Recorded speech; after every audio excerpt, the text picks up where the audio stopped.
Hello and welcome to Pock and Rob. This video is the next part of my series ranking the tracks of the Beatles studio albums. This is part 11, 1969's Abbey Road.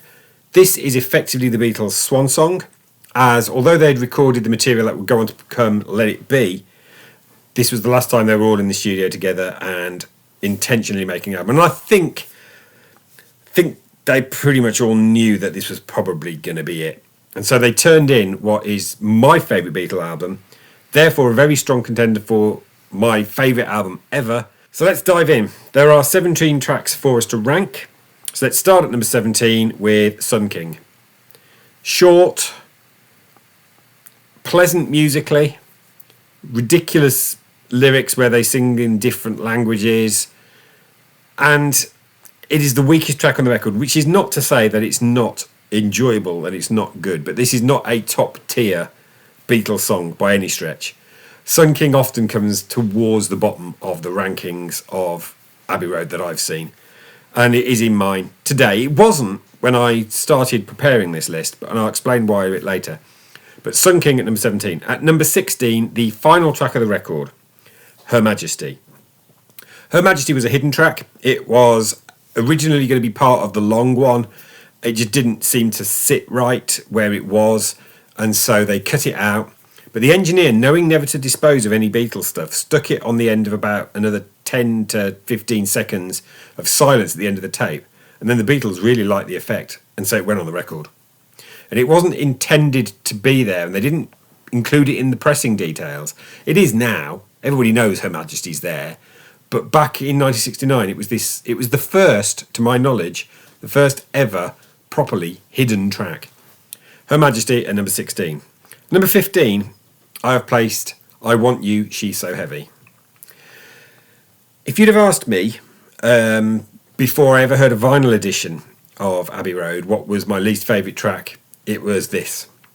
In fact, it was probably the one track that I would put in the category of preventing the album from being absolutely perfect.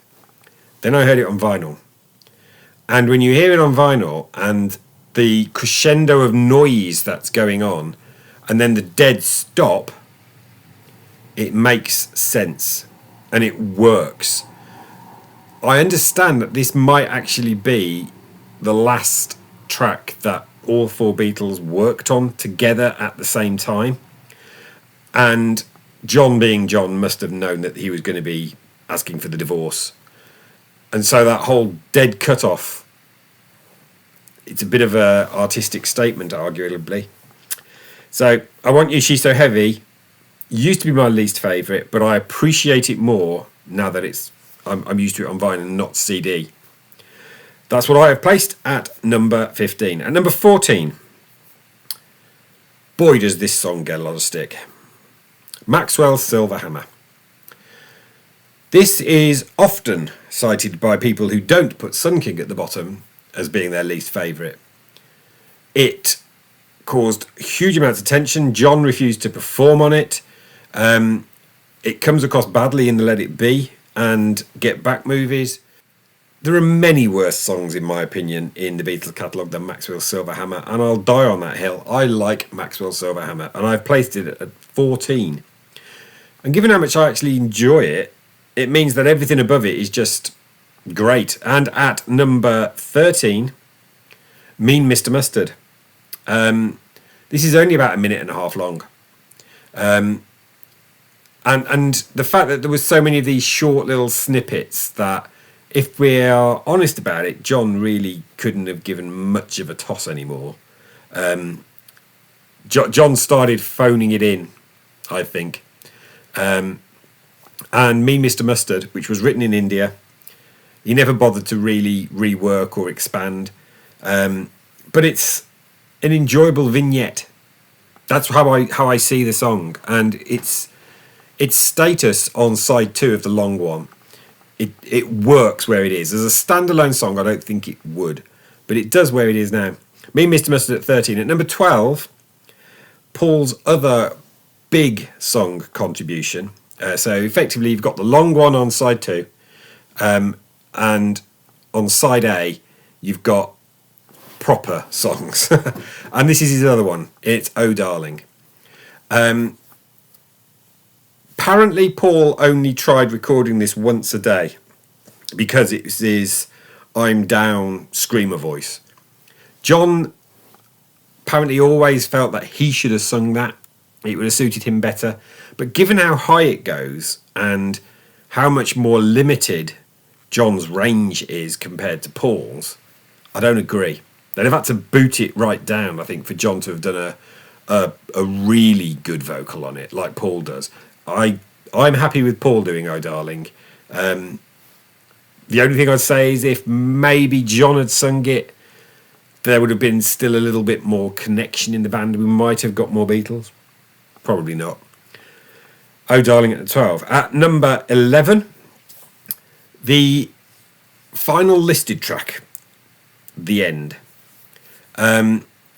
There is very little to this song when you really dig into it. But it does have the three guitarists in the Beatles trading licks. We've got the only Ringo drum solo in the entirety of the Beatles catalogue. He didn't like doing drum solos. He didn't think that that's what drummers should be doing. And so, from what I've understood, they were playing along whilst he was doing the drum fill solo kind of thing, and then they just faded themselves out. So we get a Ringo solo. So every Beatle takes a solo on this track. And then there's that couplet at the end. And in the end, the love you make is equal to the love you take. And there's probably never been a better goodbye than The End on the end of the Abbey Road. And number 10, I've placed Polythene Pam. So Polythene Pam comes straight after Mean Mr. Mustard. It has a similar vibe. It has a similar level of attack. I think between Mean Mr. Mustard and Polythene Pam is where Her Majesty used to sit. It works better that it goes from Mustard to Pam.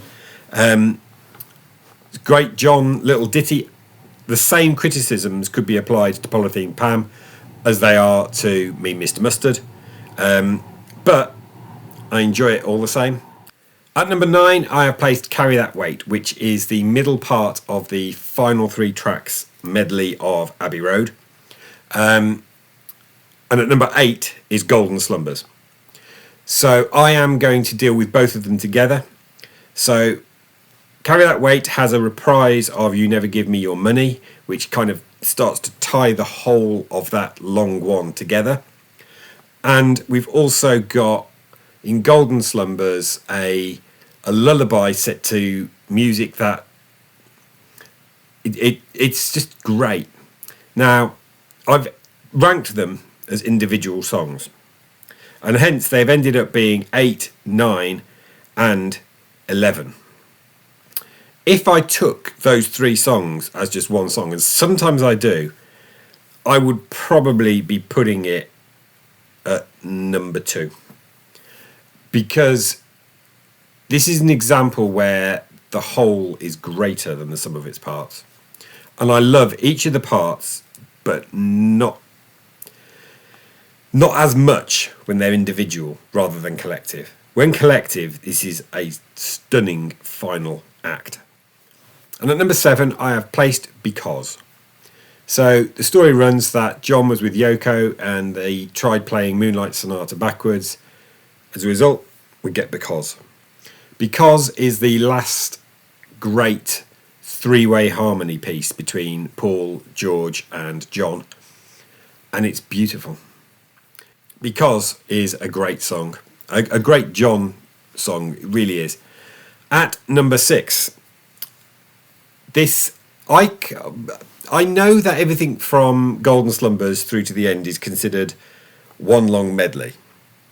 But there is a point at which I think there is a gap. And that is at the end of She Came In Through the Bathroom Window. I really, really like that. I really like everything on this record, obviously. But She Came In Through the Bathroom Window I think is absolutely brilliant. And that had single potential. Maybe not the strongest single potential. At number 5, I have placed Here Comes the Sun, the most streamed Beatles song. It's a George song. It is a phenomenal piece of work. It is polyrhythmic in places, which is a very common George thing when it comes to Beatles songs. And it's a gorgeous melody. It's a gorgeous lyric. And it's a real highlight of Abbey Road, and indeed of George's entire songwriting career. Here Comes the Sun at number 5. At number 4, just nudging ahead of it, Octopus's Garden. Ringo's best song for the Beatles by some distance. And I like Don't Pass Me By, but I love Octopus's Garden. Story runs that George helped him with the music part of this, which is probably true. George often helped Ringo with his musical abilities.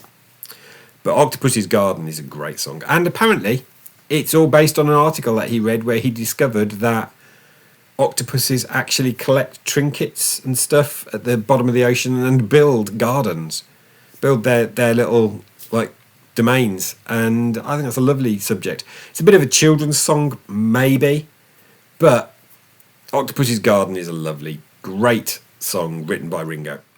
And number 3 was released as a single from Abbey Road after the album came out, and it was the first Beatles single since Love Me Do not to make the top 2. And therefore also the first not to get to number 1 since All You Need Is Love. And it is Come Together.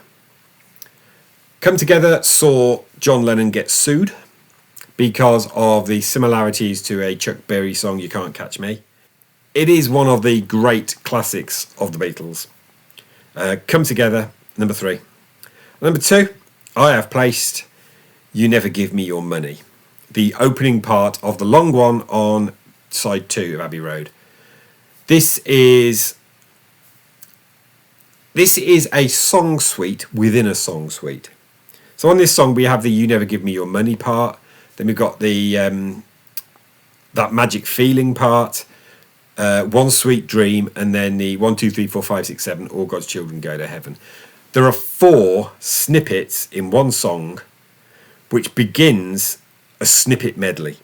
So it's a medley within a medley of You Never Give Me Your Money, and it contains one of Paul's best tunes, You Never Give Me Your Money at number 2, which leaves at number 1 after 10 whole albums, one of which was a double.